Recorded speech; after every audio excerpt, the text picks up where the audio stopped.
जय हिंद साथियों, मैं आपका दोस्त विशाल गुर्जर एंटी बेरोजगार के यूट्यूब चैनल में आप सभी का स्वागत करता हूं। और आज हम पढ़ने वाले हैं भारत दर्शन सीरीज का पार्ट 2। हम लद्दाख पढ़ चुके हैं और आज हम पढ़ने वाले हैं जम्मू एंड कश्मीर। तो जम्मू कश्मीर के जितने भी सारे फैक्ट हैं, एग्जाम में आने वाले जितने भी इंपॉर्टेंट क्वेश्चन हैं, आज सारे के बारे में डिस्कस करने वाले हैं। तो सबसे पहले आइए शुरुआत करते हैं। स्टेट है हमारा केंद्र शासित प्रदेश जो कि यूटी। पहले जम्मू कश्मीर एक स्टेट हुआ करता था, उसके बाद अब यूटी बन चुका है। आर्टिकल 370 हटने के बाद 31 अक्टूबर 2019 के बाद एक यूनियन टेरिटरी के रूप में ये आया है। स्थापना की बात करें सबसे पहले कि जम्मू कश्मीर की स्थापना, तो जम्मू कश्मीर की जो स्थापना होती है वो 26 अक्टूबर 1947, क्योंकि इसी दिन राजा हरि सिंह विलय पत्र पर हस्ताक्षर करते हैं। क्योंकि भारत आज़ाद होने के बाद 3 ऑप्शन थे किसी भी रियासत के पास, या तो वो भारत में मिल जाए या पाकिस्तान में मिल जाए या स्वतंत्र। तो जम्मू कश्मीर की जो रियासत थी, राजा हरि सिंह ने सोचा कि इसमें 70% मुस्लिम है और 30% हिंदू है। तो अगर यहाँ पर इसको पाकिस्तान में मिलाता हूँ तो 30% हिंदुओं के साथ अत्याचार होगा और बाकी 70% अगर मुस्लिम है और भारत में मिलाता हूँ तो ये उनके ऊपर अत्याचार होगा। तो इस हेतु उन्होंने स्वतंत्र रियासत रखी थी। जैसे हैदराबाद, जूनागढ़ और जम्मू कश्मीर तीनों स्वतंत्र रियासत थी। इसके बाद अगर बात करें तो उसके बाद राजा हरि सिंह जो थे उन्होंने स्वतंत्र रखी, लेकिन पाकिस्तान जो कि अपनी हरकतों से बाज नहीं आया और उसने 1947 में कबायलियों के रूप में राजा हरि सिंह के जम्मू कश्मीर पर अटैक करवा दिया। जम्मू कश्मीर में राजा हरि सिंह ने भारत में शरण मांगी और भारत से मदद मांगी और भारत ने मदद की। और बाद में कुछ हिस्सा जो था उसके बाद पाकिस्तान के पास चला गया जम्मू कश्मीर का। तभी से वो पीओके वाला हिस्सा जो है वो पाकिस्तान के पास है अभी तक।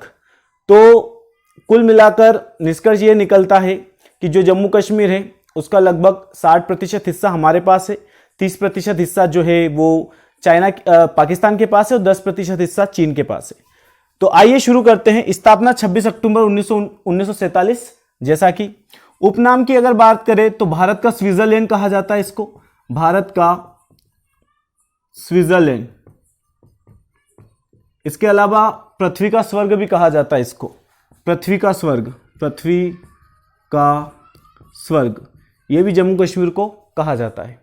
अच्छा, अभी स्थापना 26 अक्टूबर 1947, लेकिन वर्तमान जो यूनियन टेरिटरी बना है जम्मू कश्मीर, यूटी बना है, इसके लिए आपको याद होना चाहिए कि 5 अगस्त के दिन धारा 370 हटाने की घोषणा की गई।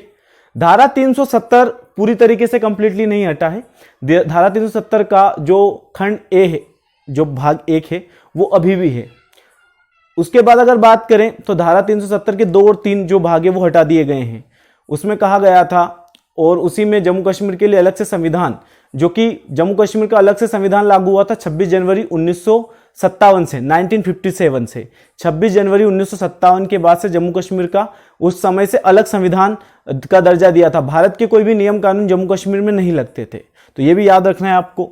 5 अगस्त के दिन धारा 370 हटता है और 9 अगस्त के दिन राष्ट्रपति इस पर साइन करते हैं। 9 अगस्त, ये 2019 की बात है। और 31 अक्टूबर 2019 को जम्मू कश्मीर अस्तित्व में आता है एक नए यूनियन टेरिटरी के रूप में, लद्दाख और जम्मू कश्मीर दोनों। 31 अक्टूबर 2019 यानी 31 अक्टूबर को हम राष्ट्रीय एकता दिवस मनाते हैं सरदार वल्लभ भाई पटेल की जयंती के सुअवसर पर। उपराज्यपाल की बात करें तो पहले उपराज्यपाल थे गिरीश चंद्र मुर्मू, ये पहले उपराज्यपाल थे। वर्तमान में राज्यपाल है मनोज सिन्हा, वर्तमान में उपराज्यपाल है मनोज सिन्हा, ये वर्तमान में उपराज्यपाल है। आगे बढ़ते हैं। जिले वर्तमान में 20 जिले हैं, जम्मू कश्मीर में 20 जिले हैं वर्तमान में। इसके अलावा लद्दाख में 2 जिले हैं, लेह और कारगिल। विधानसभा सीट की बात करें तो 114 सीट है, कुल 114 सीट है, जिसमें से वर्तमान जम्मू कश्मीर में 90 सीटें और जो 24 सीटें हैं वो पीओके वाली है, पाक अधिकृत कश्मीर वाली 24 सीट, यानी टोटल मिलाकर 114 सीट है जम्मू कश्मीर में। लोकसभा सीट की बात करें तो 5 लोकसभा सीटें और राज्यसभा सीट की बात करें तो 4 राज्यसभा सीटें वर्तमान जम्मू कश्मीर में। इसके बाद बात करें तो देश किस देश के साथ सीमा साझा करता है जम्मू कश्मीर? तो वर्तमान में सिर्फ और सिर्फ पाकिस्तान के साथ सीमा साझा करता है जम्मू कश्मीर, पाकिस्तान के साथ, सिर्फ पाकिस्तान। इसके बाद राज्य की बात करें तो पंजाब और हिमाचल प्रदेश 2 राज्यों के साथ सीमा साझा करता है, प्लस एक यूनियन टेरिटरी लद्दाख। तो इनके साथ जम्मू कश्मीर की सीमा मिलती है। इसके बाद बात करें झील, तो यहां पर झील कौन सी है? तो वुलर झील जो कि भारत ही नहीं एशिया की सबसे बड़ी मीठे पानी की झील है, वुलर झील। इसके बाद डल झील, काफी विश्व प्रसिद्ध डल झील भी यहीं पर है। इसके अलावा शेषनाग, बेरीनाग, नागिन, जो नाग से रिलेट करती है सारी झीलें आपको जम्मू कश्मीर में मिलेगी। दर्रों की अगर बात करें तो दर्रे आपको मिल जाएंगे यहां पर, बुर्जिल दर्रा मिल जाएगा, बनिहाल दर्रा मिल जाएगा, जोजिला दर्रा मिल जाएगा। आपको ये सारे दर्रे जम्मू कश्मीर में देखने को मिल जाएंगे। अब जो बुर्जिल दर्रा है, याद रखना बुर्जिल दर्रा जो है वो श्रीनगर से गिलगित को जोड़ता है। देखो यहां पर कॉमन पॉइंट तीनों में श्रीनगर से ही जोड़ेगा किसी ना किसी को, याद रखना है। तो बुर्जिल जो है, याद रखना बुर्जिल दर्रा जो है श्रीनगर से गिलगित को जोड़ेगा, बनिहाल दर्रा जम्मू को श्रीनगर से जोड़ेगा, और जो जोजिला दर्रा वो श्रीनगर से लेह को जोड़ेगा। यानी कि तीनों श्रीनगर से किसी ना किसी को जोड़ रहे हैं, श्रीनगर एक कॉमन पॉइंट है। इसके बाद बनिहाल दर्रे पर ही आपको जवाहर सुरंग मिल जाएगी। बाग की बात करें तो यहां पर 2 बाग फेमस है, शालीमार बाग और निषाद बाग। ये दोनों बाग बहुत प्रसिद्ध हैं। दोनों ही बाग जहांगीर और नूरजहां ने बनाए हैं। जहांगीर की पत्नी नूरजहां, दोनों ने मिलकर ही निषाद बाग और शालीमार बाग का निर्माण करवाया है। कार्यकाल की बात करें तो अभी वर्तमान में तो यूटी उपराज्यपाल का शासन है, लेकिन पहले जब धारा 370 नहीं हटा था तब 6 वर्ष का कार्यकाल होता था यहां पर। अब वर्तमान में 6 वर्ष का कार्यकाल होता नहीं है। इसके अलावा आपसे पूछे कि धारा 370 जब हटाई गई तो कितने वोट इस बिल के पक्ष में पड़े थे? तो याद रखना 370 वोट, धारा 370 और 370 वोट ही इसके पक्ष में पड़े थे। एयरपोर्ट की अगर बात करें तो शेखुल आलम एयरपोर्ट वर्तमान में है। शेखुल आलम एयरपोर्ट श्रीनगर में पड़ता है ये, शेखुल आलम श्रीनगर जो है, देखो जम्मू कश्मीर की 2 राजधानी है वर्तमान में। राजधानी की बात करें तो एक आपका श्रीनगर पड़ता है, और श्रीनगर के अलावा एक और राजधानी इसकी जम्मू, श्रीनगर और जम्मू। श्रीनगर जो है वो सम्राट अशोक ने बसाया था, याद रखना है। और जम्मू जो है, याद रखना है आपको, जम्मू तवी नदी के किनारे है। श्रीनगर जो नॉर्मली ग्रीष्मकालीन राजधानी है और शीतकालीन राजधानी जम्मू है। राष्ट्रीय पशु और पक्षी की बात करें तो हंगुल जो है, एक टाइप का हिरण टाइप होता है। हंगुल हिरण के लिए भी राष्ट्रीय उद्यान प्रसिद्ध है, जैसे दच्चीग्राम वगैरह। तो हंगुल जो है इसका राष्ट्रीय पशु है, और पक्षी वही काली गर्दन वाली सारस, जो कि लद्दाख का भी यही है, काली गर्दन वाली सारस। ये इसका राष्ट्रीय तो नहीं बोलेंगे क्योंकि राजकीय बोलेंगे यहां पर, क्योंकि राष्ट्रीय तो देश का होता है, राजकीय पशु व पक्षी हंगुल याद रखना है। और काले, जैसे लद्दाख का हिम तेंदुआ राजकीय पशु था।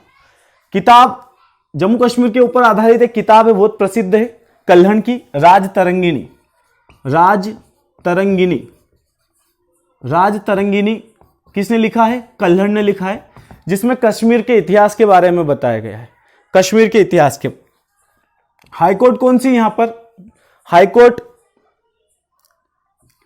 जम्मू कश्मीर व लद्दाख हाईकोर्ट बोलते हैं इसको, लद्दाख हाईकोर्ट। और वर्तमान में इसके मुख्य न्यायाधीश है पंकज मित्तल। वर्तमान में इसके मुख्य न्यायाधीश है पंकज मित्तल। नेशनल पार्क की बात करें तो यहां पर पड़ता है Dachigam national park, Kishtwar national park, और एक और याद रखो सलीम अली, पक्षी वैज्ञानिक है जो कि सलीम अली उनके नाम पर है नेशनल पार्क। दचीगाम जो है वो हंगुल हिरण इनके लिए काफी ज्यादा प्रसिद्ध है। उत्पादन की बात करें तो केसर उत्पादन में नंबर 1 है जम्मू कश्मीर, गुलाब उत्पादन में भी इस टाइप से, और सेब भी आपको अधिकतर जम्मू कश्मीर में मिल जाएंगे।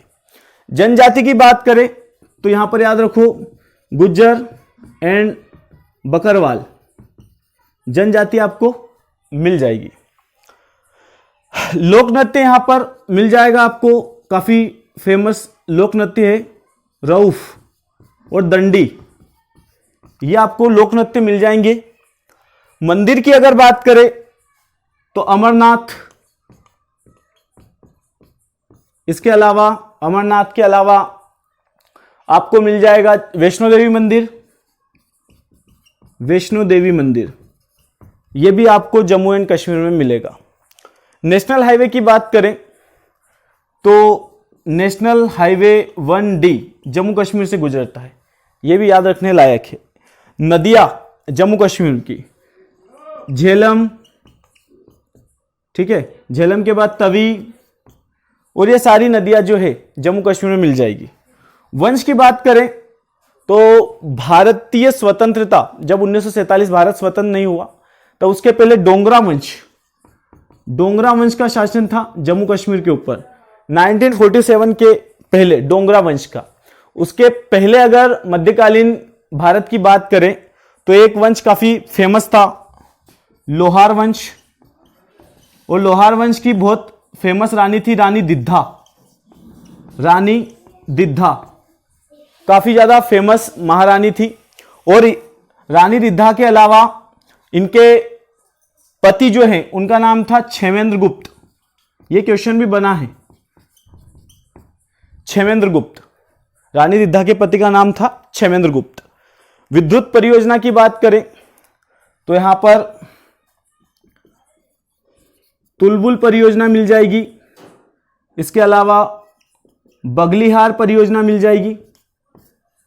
तुलबुल परियोजना, बगलीहार परियोजना, ये सब परियोजना मिल जाएगी। इसके अलावा बात करें समझौता तो यहां पर सिंधु जल समझौता काफी फेमस है जो कि 1960 में हुआ था। 1960 में सिंधु जल समझौता, इसमें कहा गया था क्लियरली कि जो सिंधु की सहायक नदी है उसका, देखो इस टाइप से कुछ चीजें हुई थी उसमें, यहां पर समझा देता हूं आपको मैं सिंधु जल समझौते के बारे में।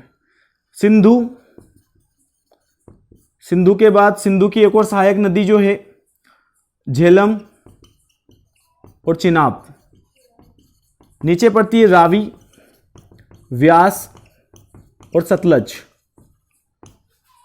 तो इसमें ऊपर की जो 3 नदी उसका 80% जल पाकिस्तान को मिलेगा, और नीचे वाली जो नदियां है इसका 80% जल भारत को मिलेगा, और बाकी जो बचा 20% है उस टाइप से 80% सिंधु झेलम और चिनाब पाकिस्तान को जाएगा, 20% है वो भारत के पास आएगा। 80% रावी, व्यास और सतलज का जल भारत के पास रहेगा और 20% पाकिस्तान के पास है। यह था सिंधु जल समझौता। संगीति की बात करें तो चतुर्थ बौद्ध संगीति यहां पर कुंडलवन कश्मीर में हुई थी कनिष्क के समय, ठीक है। महोत्सव की बात करें तो ट्यूलिप महोत्सव होता है, ट्यूलिप महोत्सव जम्मू कश्मीर में मनाया जाता है। तो एक बार आप स्क्रीनशॉट ले लीजिए जम्मू कश्मीर का। तो ऐसे ही हमारे चैनल के साथ बने रहिए, भारत दर्शन की सीरीज कंटिन्यू रहेगी, इसलिए आप भी अच्छे से नोट्स बनाइए। तो मिलते हैं नेक्स्ट वीडियो में, तब तक के लिए जय हिंद, जय भारत।